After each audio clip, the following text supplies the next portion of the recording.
সবাইকে স্বাগত দীপ্ত সন্ধ্যার সংবাদের সাথে রয়েছে দোলা ডলরের। শুরুতেই জানাবো সংবাদ শিরোনাম। নিরঙ্কুশ সংখ্যাগরিষ্ঠতা নিয়ে ক্ষমতায় আসছে বিএনপি, বিপরীতে জামায়াত পেয়েছে ৭৭ আসন। বিএনপির বিজয়ে সারা দেশে দোয়া মোনাজাত, বিভিন্ন জায়গায় সহিংসতায় আহত কয়েকজন। ভূমিধস বিজয়ে বিএনপি ও তারেক রহমানকে বিভিন্ন দেশের রাষ্ট্র ও সরকার প্রধানের অভিনন্দন।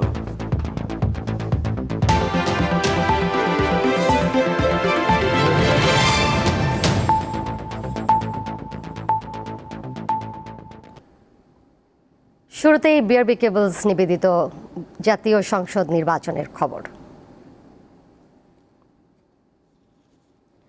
ত্রয়োদশ জাতীয় সংসদ নির্বাচন ও গণভোটের আনুষ্ঠানিকভাবে ফল ঘোষণা সমাপ্ত করেছে নির্বাচন কমিশন।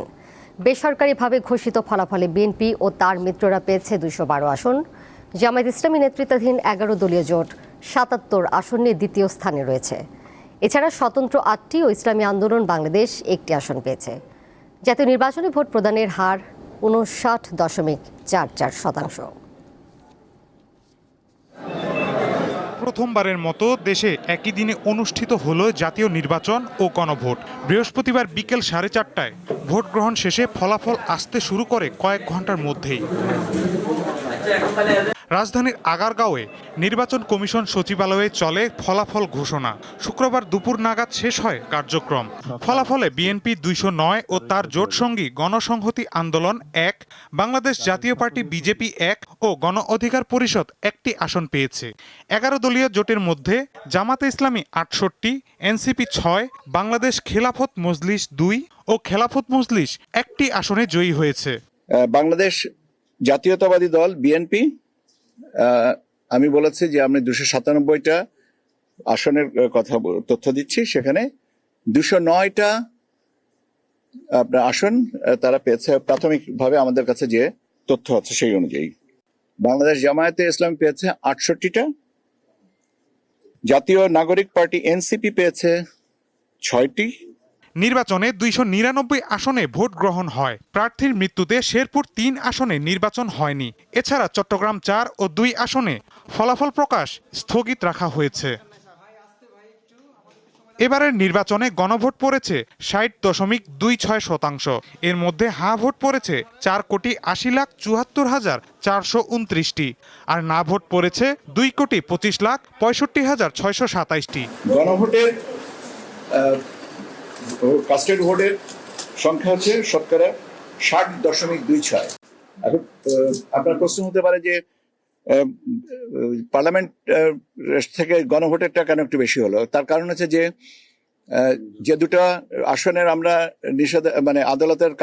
আদালতের নির্দেশনার কারণে আমরা আপনাদের সাথে শেয়ার করছি না, ওখানে তো গণভোটের উপরে কোনো কিছু বলা নাই, সেই জন্য আপনার সংখ্যাগতভাবে এইটা এসছে। সংসদীয় ব্যবস্থা চালুর পর এই প্রথম নির্বাচনে আসন শূন্য থাকলো জাতীয় পার্টি। মাহিদুর রহমান, দীপ্ত সংবাদ, ঢাকা।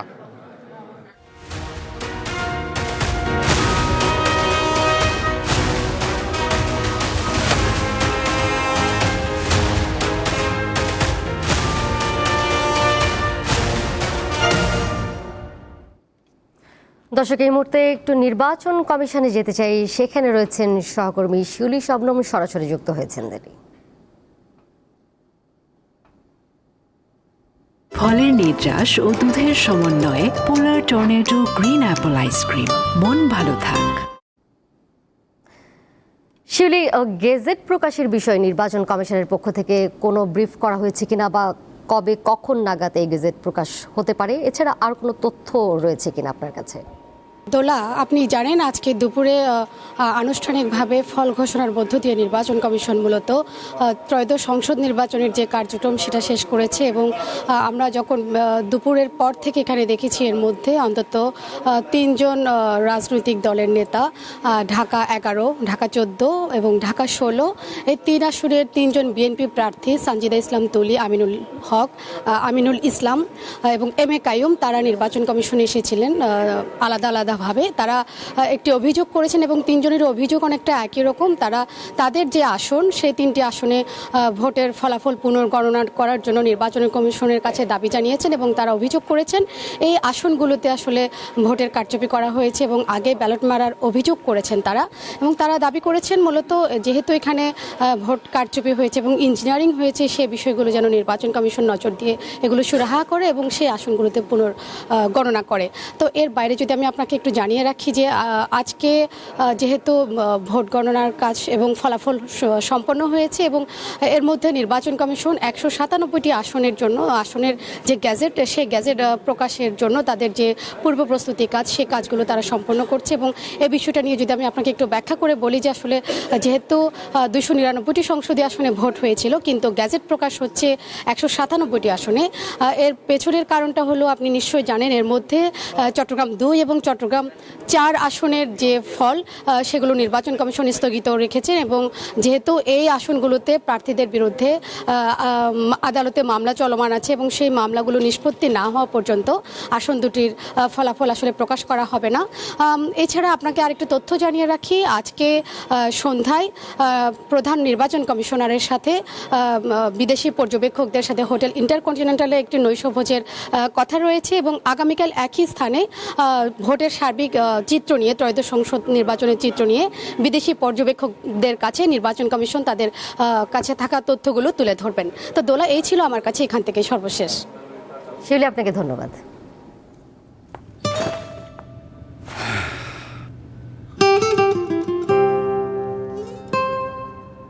একটু ভালোবাসা ভালো করতে পারে মন।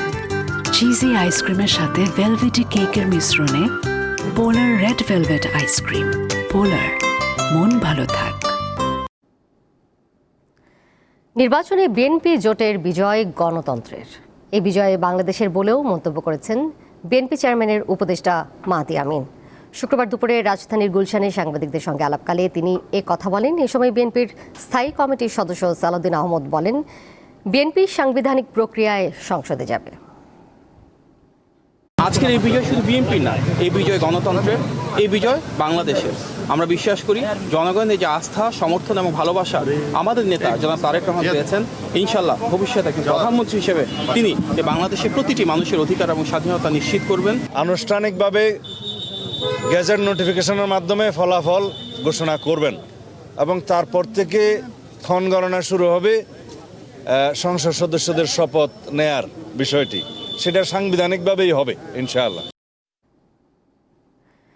ত্রয়োদশ জাতীয় সংসদ নির্বাচনে বাংলাদেশ জাতীয়তাবাদী দল বিএনপি বিপুল সংখ্যক আসনে নির্বাচিত হয়। সারা দেশে জুমার নামাজ শেষে দোয়া মাহফিল অনুষ্ঠিত হয়েছে। কেন্দ্রীয় কর্মসূচির অংশ হিসেবে চট্টগ্রামে দোয়া মোনাজাত হয়েছে, দোয়া হয়েছে ফেনীতেও। জাতীয় সংসদ নির্বাচন ও গণভোটে বিএনপি সংখ্যাগরিষ্ঠতা পাওয়ায় নোয়াখালীর 9টি উপজেলার বিভিন্ন মসজিদে মিলাদ মাহফিল ও দোয়ার আয়োজন করে দলটির নেতাকর্মীরা। বরিশালেও বিএনপির দোয়া মোনাজাত হয়েছে।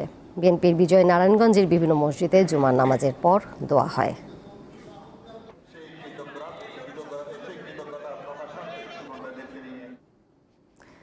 এই মুহূর্তে গুলশানে বিএনপি চেয়ারপারসনের কার্যালয়ে যেতে চাই, সেখানে রয়েছেন সহকর্মী স্বস্তিকা সিংহ। ফলের নির্যাস ও দুধের সমন্বয়ে Polar tornado green apple ice cream. মন ভালো থাক। স্বস্তিকা, বিএনপির ভূমিধস বিজয়ে বিএনপি চেয়ারম্যানের কার্যালয়ে কি বিজয়ী নেতারা আসছেন কিনা, তারা কি কোনো প্রতিক্রিয়া জানিয়েছেন কিনা? স্থায়ী কমিটির একটি বৈঠক হওয়ার কথা রয়েছে, সেটি কি অনুষ্ঠিত হয়েছে বা হবে কখন নাগাদ, সেই বিষয়ে কোনো তথ্য পেয়েছেন?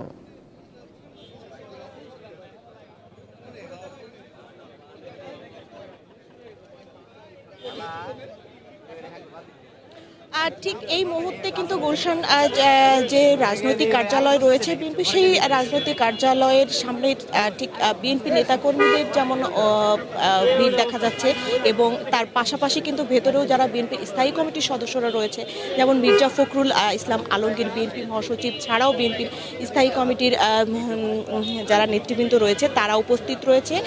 কারণ আজ রাতে একটি জরুরি বৈঠক হওয়ার কথা রয়েছে। সেই বৈঠকের কারণে কিন্তু যারা বিএনপি বিএনপির স্থায়ী কমিটির সদস্য বা যারা ঢাকার বাইরে নির্বাচনকালীন কারণে যারা বাইরে ছিলেন তারা কিন্তু সবাই অফিসে আসছেন এবং অফিসে এসে শুরুতেই কিন্তু বিএনপির যিনি চেয়ারম্যান আছেন তাকে ফুলের শুভেচ্ছা জানাচ্ছেন এবং সেই শুভেচ্ছা জানানোর পরেই কিন্তু তারা তাদের সাথে যে কথা বিনিময়ের বা নির্দেশনা বা বিভিন্ন জায়গা থেকে তাদের কথা হচ্ছে কারণ এবং রাত 8:30টার পর বিএনপির কিন্তু একটি জরুরি বৈঠক হওয়ার কথা রয়েছে কারণ আসলে আমরা আসলে জানি যে সংবিধানের যে 148 অনুচ্ছেদ সেই 148 অনুচ্ছেদ অনুযায়ী কিন্তু গেজেট প্রকাশের 3 দিনের মধ্যে যে সরকার গঠনের যে প্রক্রিয়া সেই প্রক্রিয়ার বিষয়টি এখানে একটি গুরুত্বপূর্ণ জায়গা দখল করে রয়েছে। পাশাপাশি কিন্তু আমরা দেখেছি যে বিএনপি মহাসচিব মির্জা ফখরুল ইসলাম আলমগীর ঠাকুরগাঁয়ের নিজ বাসভবনে আজকে বলেছিলেন সকালে যে 15ই ফেব্রুয়ারির মধ্যে তারা আসলে সরকার গঠন করবে। সেই জায়গা থেকে আসলে রাতে যে জরুরি বৈঠকটি হওয়ার কথা রয়েছে সেই বৈঠকের পর বিএনপির পক্ষ থেকে আসলে কি ঘোষণা দেওয়া হবে বা যদি বৈঠকের পর বিএনপির পক্ষ থেকে গণমাধ্যমের সাথে কথা হয় তাহলে আসলে পরবর্তী সংবাদে জানাতে পারবো যে পরবর্তী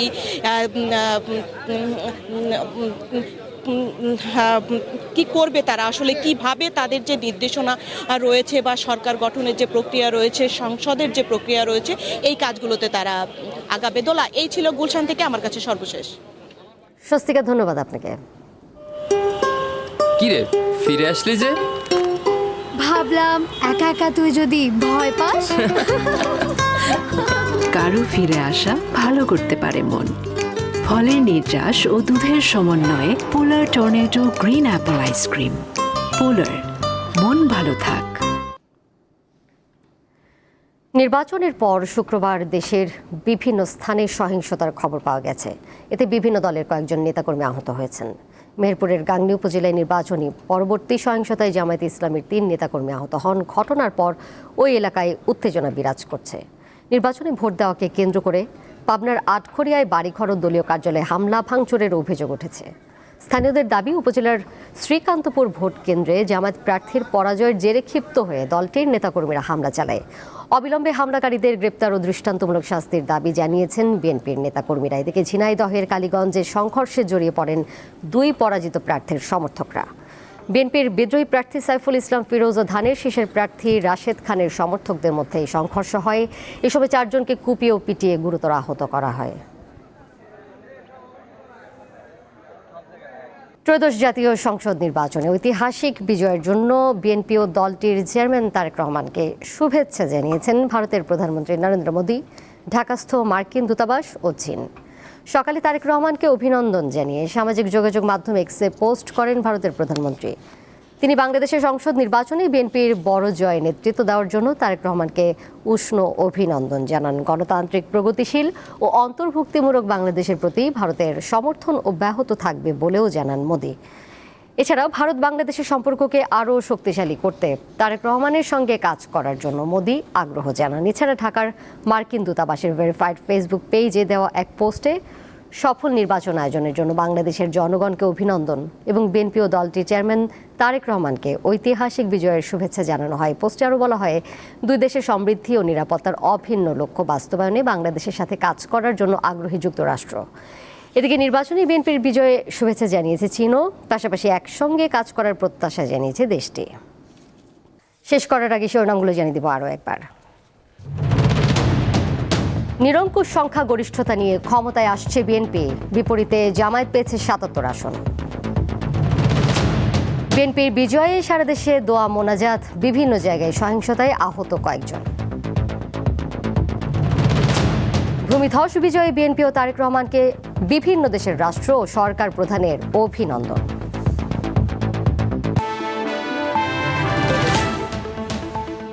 এই ছিল এখনকার মতো। পরের সংবাদ দেখবেন রাত 11টায়। এছাড়াও আরও তথ্য এবং বিনোদনের নানা খবর জানতে যুক্ত থাকুন দীপ্তর ডিজিটাল প্ল্যাটফর্মে। ধন্যবাদ সবাইকে এতক্ষণ সাথে থাকার জন্য।